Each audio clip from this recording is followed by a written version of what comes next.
جب حضرت عیسیٰ علیہ السلام کو اللہ کریم نے چوتھے آسمان پہ بلا لیا نا، تو دقیانوس نام کا ایک بادشاہ ہوا بنی اسرائیل کے اندر، بڑا ظالم تھا، اس نے گمراہی پھیلا دی، اور جو لوگ معاذ اللہ کفر اور شرک نہیں کرتے تھے انہیں قتل کروا دیتا۔ تو 7-8 نوجوان اپنا ایمان بچا کے بھاگے۔ او ہو اللہ، ساری دنیا مال بچا کے بھاگتی، وہ 7-8 نوجوان اپنا ایمان بچا کے بھاگے کہ یہ ہمیں کہیں کفر کی طرف نہ لوٹا دے۔ تو جا کے ایک غار کے اندر چلے گئے تو ایک کتا بھی ان کے ساتھ ہو گیا۔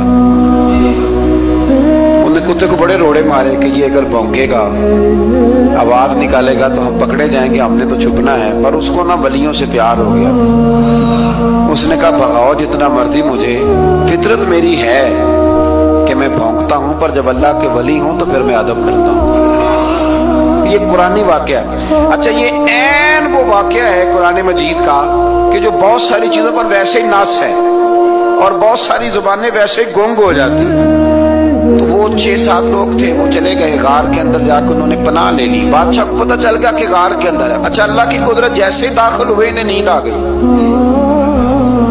یہ سو گئے۔ اور قرآن مجید کہتا ہے، قرآن مجید کے یہ لفظ ہیں کہ کتا غار کے منہ پر بازو پھیلا کے بیٹھ گیا، گویا اپنے مالکوں کی خدمت کر رہا ہے۔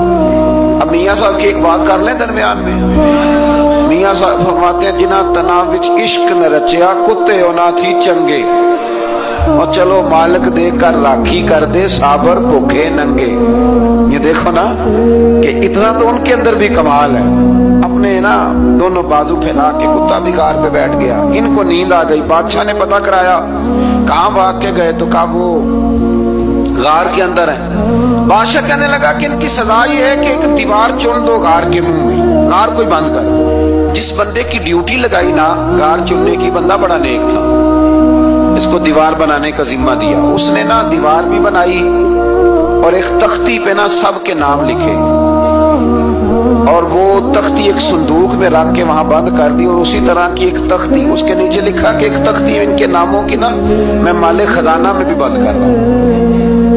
اللہ تبارک و تعالیٰ کی قدرت کے بعد مفسرین نے لکھا ہے وہ 100 سال تک سوئے رہے، اور بعض نے لکھا ہے کہ 300 سال تک سوئے رہے۔ 300 سال کے بعد اس طرح ہوا کہ حکومتیں بدل گئیں۔ بیدروس نام کا ایک بادشاہ آ گیا، وہ بڑا نیک دل تھا، اس نے ہر طرف حضرت عیسیٰ علیہ السلام کی شریعت کا پھر سے نعرہ بلند کیا۔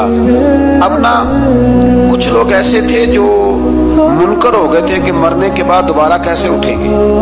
بادشاہ ایک دن اجرے میں گیا، جا کے دعا مانگی، یا اللہ کوئی ایسی بات دکھا جس سے لوگوں کا ایمان پکا ہو جائے۔ اس طرح کے بادشاہ ہوا کرتے ہیں۔ تو رب کریم نے کہا میں نے تو پہلے یہ راز چھپا کے رکھا ہوا ہے، کھول دیتے ہیں۔ اس نے دعا مانگی، اور ادھر کیا معاملہ ہوا، ایک چرواہا بکریاں چرانے والا وہاں سے گزرا۔ اس نے سوچا یہ دیوار ہے، اگر اس کا منہ کھول لوں نا کبھی تو میری بکریاں یہاں تھوڑا سا دھوپ کے اندر سستا لیا کریں گے۔ اس چرواہے نے کیا کیا کہ اس نے وہ دیوار گرائی تاکہ میری بکریاں اندر جایا کریں۔ وہ دیوار گرائی تو اس نے اندر 6-7 لوگ سوئے ہوئے دیکھے، اور کتا بھی سویا ہوا دیکھا۔ اللہ تبارک و تعالیٰ اپنی قدرت سے، اپنے فضل سے ان کی کروٹیں بھی بدلتا رہا۔ اپنی قدرت سے ایک طرف انسان پڑا رہے نا تو اعضاء گل جاتے، ان کی کروٹیں بھی بدلی جاتی، مناسب روشنی بھی دی جاتی، حرارت بھی۔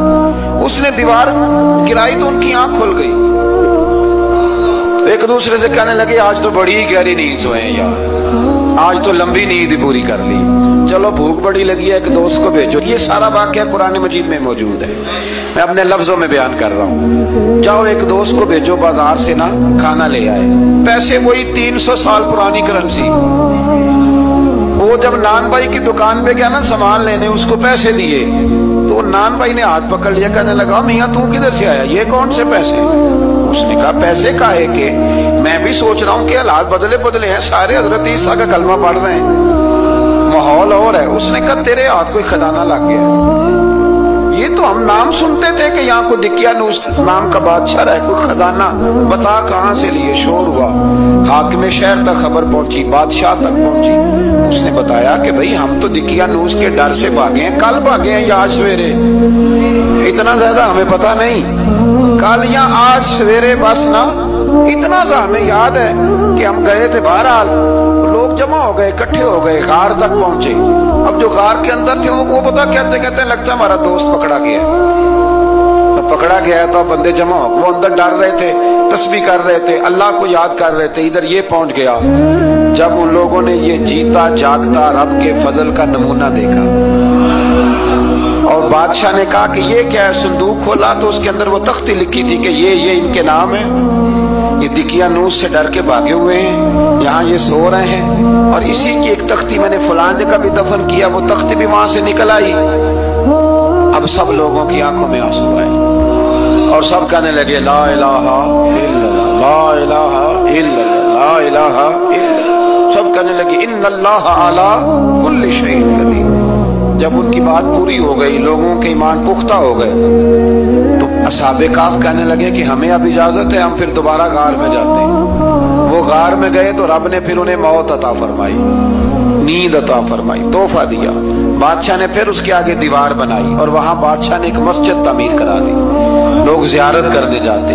یہ اصحاب کہف کا ذکر ہے۔ اب یہاں ہمارے مفسرین نے لکھا ہے کہ وہ جو کتا تھا نا وہ بھی ساتھ ہی تھا،